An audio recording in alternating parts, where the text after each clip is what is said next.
Pendapatan pemerintah dari pajak akan menjadi tumpuan pemerintah untuk mencukupi kebutuhan dana vaksin dan vaksinasi. Pajak.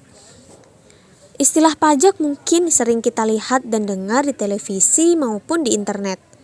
Tapi, tahu nggak sih apa itu pajak? Pajak adalah besaran nilai suatu barang atau jasa yang dibayarkan oleh masyarakat kepada pemerintah. Pajak dikumpulkan ke APBN, lalu didistribusikan ke pemerintah pusat dan daerah untuk menunjang kesejahteraan rakyat. Salah satunya untuk membangun infrastruktur, fasilitas pendidikan, dan fasilitas kesehatan. Contohnya dalam pengadaan vaksin. Untuk pajak yang terkait transaksi jual beli diantaranya ada PPN dan pajak UMKM. PPN atau pajak pertambahan nilai dibayarkan oleh pembeli. Biasanya kita temukan ketika kita beli makanan di restoran atau saat kita membeli barang. Pajak PPN biasanya 10% dari harga beli.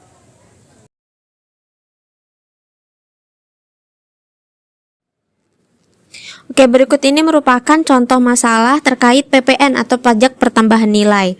Di sini, Kahfi dan Rashi membeli makanan di KFC. Kahfi memesan yakiniku rice dan mineral water. Daftar harganya ditunjukkan pada gambar berikut ini. Jika ada pajak 10%, pajak PPN-nya 10%, berapa yang harus dibayarkan Kahfi? Berarti kita harus menghitung total yang harus dibayarkan Kahfi sebelum ada pajak. Yakiniku rice-nya 46.364, ternyata 12.728. Kita jumlahkan.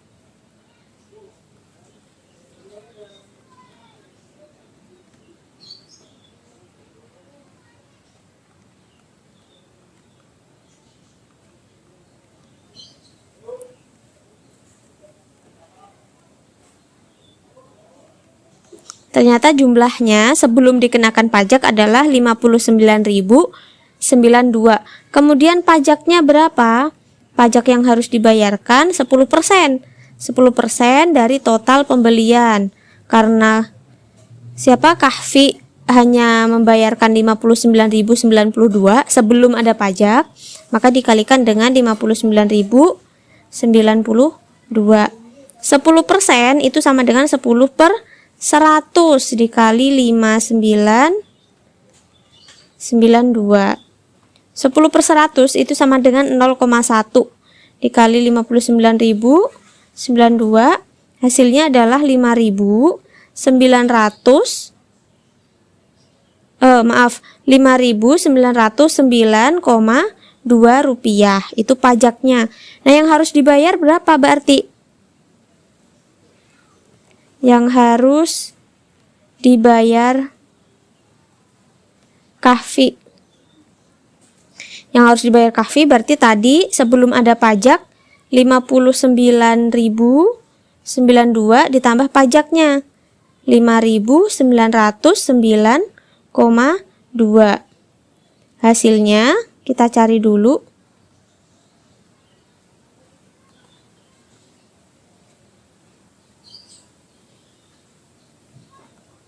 Kita jumlahkan 11.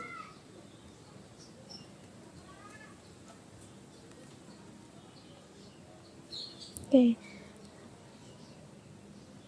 Hasilnya adalah 65.001,2 rupiah.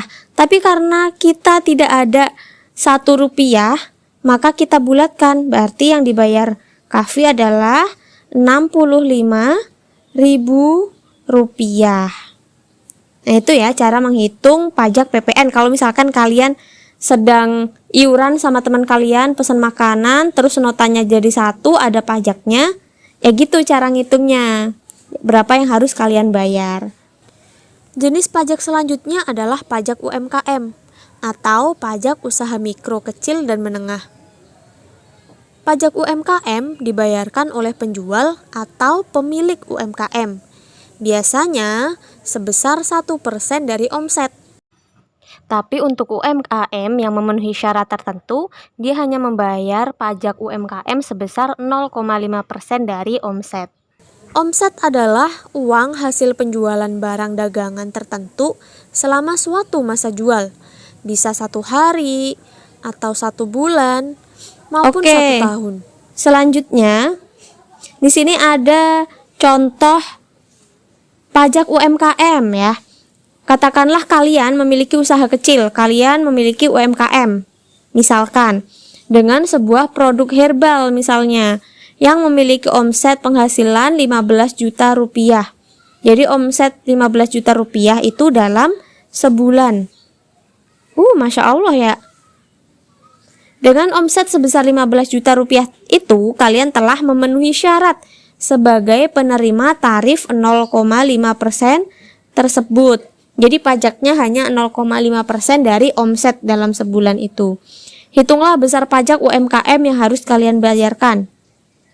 Pajak berarti pajak UMKM itu sama dengan 0,5% karena tadi memenuhi syarat sebagai penerima tarif 0,5%. Dikalikan omset dalam 1 bulan. Dalam sebulan 15 juta. 0,5% itu berarti 0,5 per 100 dikali 15 juta. 0,5 per 100 itu sama dengan 5 per 1000 ya. Di sini bisa dicoret 3 dibagi 1000, 15 juta juga dibagi 1000, tinggal 15.000. 5 dikali 15. 75 berarti 75.000. Jadi pajak UMKM yang harus dibayarkan adalah sebesar 75.000 rupiah. Nanti kalau misalkan kalian punya usaha gitu UMKM, kalian bisa menghitung pajak yang harus dibayarkan kepada pemerintah. Itu aja contoh-contoh tentang pajak PPN dan pajak UMKM. Semoga kalian bisa ya. Kalau misalkan ada pertanyaan atau kesulitan atau ada kendala, silakan langsung konfirmasi aja ke ibu. Nah, nanti misalkan kalian udah punya usaha, punya UMKM, dan sudah memenuhi syarat untuk membayar pajak, maka kalian wajib untuk membayar pajak ya. Seperti halnya ketika kita sudah memenuhi syarat wajib sholat, yaitu beragama Islam, balik, dan berakal, maka kita wajib untuk melaksanakan sholat fardu. Jadi, jangan sampai ketinggalan ya sholat fardunya.